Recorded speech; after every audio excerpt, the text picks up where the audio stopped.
Hello friend, आप सभी का मेरे नए वीडियो में फिर से स्वागत है। इस वीडियो में हम लोग डिस्कस करेंगे कि बिज़नेस रजिस्ट्रेशन किस टाइप का कराना चाहिए। एक्चुअली अगर आप छोटा बिज़नेस शुरू करना चाह रहे हैं, लाइक आप होलसेल या किसी कंपनी का एजेंसी लेना चाह रहे हैं, छोटे लेवल पे काम करना चाह रहे हैं, स्मॉल स्केल लेवल पे बहुत ज़्यादा डॉक्यूमेंटेशन की ज़रूरत नहीं होती है, बहुत ज़्यादा बड़े बड़े रजिस्ट्रेशन की ज़रूरत नहीं होती है। इवन कि आप विदाउट जीएसटी भी बिजनेस शुरू कर सकते हैं। उसमें अगर आप छोटे लेवल पे बिजनेस शुरू कर रहे हैं, अगर आपकी शॉप है या छोटा मोटा आप कारोबार शुरू कर रहे हैं, तो आपको अपने एरिया में जहाँ पे आप रहते हैं वहाँ के नगर निगम से वहाँ के म्युनिसिपल कॉरपोरेशन से आपको एक छोटा सा सर्टिफिकेशन लेने की ज़रूरत पड़ती है।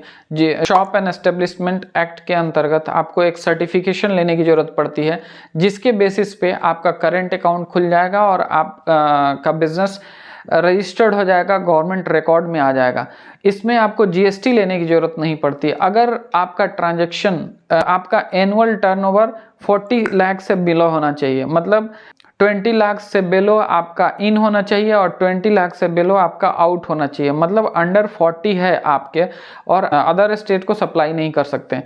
क्योंकि अगर आपको अदर स्टेट सप्लाई करना है तो आपको जीएसटी रजिस्ट्रेशन चाहिए। आप परचेस कहीं से भी, इंडिया के किसी भी कोने से कर सकते हैं, जो कि जैसा कि मेरी जानकारी है, इंडिया के किसी भी कोने से आप अपने पैन कार्ड नंबर पे परचेस कर सकते हैं, जो कि सेलर आपको अनरजिस्टर्ड कस्टमर के उस पर आपको बिलिंग करके सेल कर देगा। लेकिन आप किसी अदर स्टेट में या ऑनलाइन सेल नहीं कर सकते हैं। तो ये है नॉन जीएसटी के लिमिटेशन। उसके बाद से अगर आप सामान अदर स्टेट में बेचना चाहते हैं, चाहे 1 रुपया का ही सामान क्यों ना बेचें, तो आपको फुल जीएसटी, आपको जीएसटी की रिक्वायरमेंट होगी। लाइक परचेज एंड सेल दोनों मिला के वेलो 40 लाख है, 40 लाख के अंदर में है, तो आपको नॉर्मली जीएसटी रिक्वायरमेंट्स नहीं है, जीएसटी रजिस्ट्रेशन रिक्वायरमेंट नहीं है। आप परचेजिंग कहीं से भी कर सकते हैं, लेकिन आप इसमें एक लिमिटेशन है कि आउट ऑफ द स्टेट आप सेल नहीं कर सकते हैं। अगर आउट ऑफ द स्टेट आप सेल करेंगे तो आपको जीएसटी रजिस्ट्रेशन चाहिए।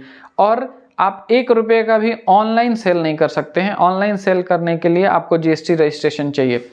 और दूसरी बात, ये कंडीशन सिर्फ प्रोडक्ट्स के लिए है, सर्विसेज के लिए थ्रेशोल्ड 20 लाख का है। इंडिया के डिफरेंट स्टेट्स में डिफरेंट थ्रेशोल्ड है। बहुत सारे नॉर्थ ईस्ट के एरिया हैं, या आप चेक कर लेंगे, वहाँ पे कुछ लिमिटेशंस हैं, जो कि कहीं पे 40 लाख का लिमिट है, कहीं पे 20 लाख का लिमिट है। तो ये सबसे बड़ी बात ये है कि ये हुआ first step, first type, business का फर्स्ट टाइप हुआ। अब आइए चलते हैं, अगर आपको थोड़ा सा बड़े लेवल का बिजनेस करना है और ज़्यादा ट्रांजैक्शन है, तो उसमें जीएसटी रजिस्ट्रेशन कराना ज़रूरी है। अब अगला जो स्टेप आता है वो आता है कि जीएसटी रजिस्ट्रेशन कराना है तो आपको अपने फर्म को एज ए प्रोप्राइटर रजिस्टर कराना है, या पार्टनरशिप में रजिस्ट्रेशन कराना है, या प्राइवेट लिमिटेड में जाना है, या लिमिटेड में जाना है। तो ये सारी चीज़ें अपना पर्सनल डिसीजन होता है, लेकिन उसके बावजूद भी बहुत सारे लीगल रिक्वायरमेंट्स, जिसमें कि आपको बेनिफिट्स है, टैक्सेस का बेनिफिट्स है, बहुत सारे डॉक्यूमेंटेशन का बेनिफिट्स है, और साइज़ ऑफ कंपनी का भी इसमें मैटर करता है। तो अगर आप छोटे लेवल का बिजनेस करना चाहते हैं तो प्रोप्राइटरशिप से स्टार्ट कर सकते हैं। उसके बाद से इसमें प्रोप्राइटरशिप में बहुत ही कम डॉक्यूमेंटेशन की रिक्वायरमेंट होती है। इवन कि टैक्स फाइलिंग के टाइम भी इसमें बहुत सारे कम रिक्वायरमेंट्स, डिटेल्स की रिक्वायरमेंट होती है। उसके बाद से आता है पार्टनरशिप फर्म।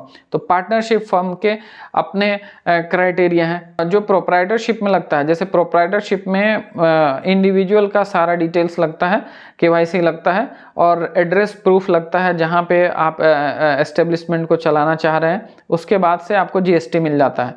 पार्टनरशिप फर्म में कम 2 पार्टनर या 1 से ज़्यादा पार्टनर जो भी हैं, उनका फुल डिटेल्स चाहिए होता है, लाइक उनका फुल केवाईसी चाहिए होता है। उसके बाद फर्म किस लोकेशन पे रजिस्टर्ड कराना है उसकी फुल डिटेल्स चाहिए होती है। और यहाँ पे पार्टनरशिप में थोड़ी डॉक्यूमेंटेशन ज़्यादा बढ़ जाती है। उसके बाद से जो थर्ड स्टेप में आता है वो होता है प्राइवेट लिमिटेड कंपनी या लिमिटेड लाइबिलिटी कंपनी। तो आप उसमें चाहे तो उस टाइप के फर्म के रजिस्ट्रेशन में जा सकते हैं।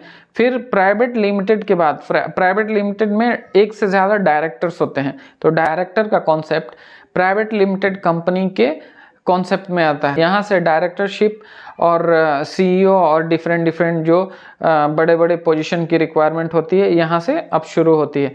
प्राइवेट लिमिटेड कंपनी में सीईओ, डायरेक्टर और डिफरेंट स्ट्रक्चर्स के डेजिग्नेशंस होते हैं, तो इसमें डॉक्यूमेंटेशन ज़्यादा लगता है।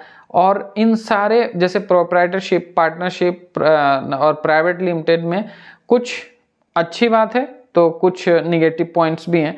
जैसे कि प्रोप्राइटर में सारी लाइबिलिटी प्रोप्राइटर की है, लेकिन उसमें भी एक चीज़ होता है कि लिमिटेड लाइबिलिटी में भी प्रोप्राइटरशिप फर्म खुलती है, जबकि अगर इन केस ऑफ लॉस हो जाता है और कंपनी बैंकरप्ट हो जाती है, फर्म बैंकरप्ट हो जाता है, तो पहले कंडीशन में सारा लॉस प्रोप्राइटर के प्रॉपर्टी को भी अटैच करके रिकवर किया जाता है। लेकिन प्रोप्राइटरशिप में ही एक और कंडीशन आता है जो लिमिटेड लाइबिलिटी को कर देता है। तो उस कंडीशन में अगर कंपनी लॉस में जाती है तो प्रोप्राइटर के इंडिविजुअल एसेट्स को अटैच नहीं किया जाएगा, उसके फर्म के एसेट्स को अटैच करके रिकवरी की जाएगी। इसी तरह से तो किसी टाइप्स ऑफ फर्म के कुछ फ़ायदे हैं तो नुकसान भी है, लेकिन जैसे जैसे कंपनी की साइज़ बढ़ते चली जाती है, जैसे कंपनी का काम बढ़ते चला जाता है, वैसे वैसे लीगल स्टेटस भी चेंज होता चला जाता है। तो इसमें आप किस टाइप का बिज़नेस शुरू करना चाहते हैं, किस स्केल के लेवल का बिज़नेस आप शुरू करना चाहते हैं, उसमें इन सारे लीगल चीज़ों को आप अपने सीए से कंसल्ट करके इन सारी चीज़ों को समझ सकते हैं और रिक्वायर्ड रजिस्ट्रेशन आप कर सकते हैं। तो इस वीडियो में इतना ही। अगर इससे आगे कोई जानकारी चाहिए तो प्लीज़ कमेंट बॉक्स में अपना मैसेज डालिए, आपको वहीं से रिप्लाई किया जाएगा। Thank you, thanks for watching this channel.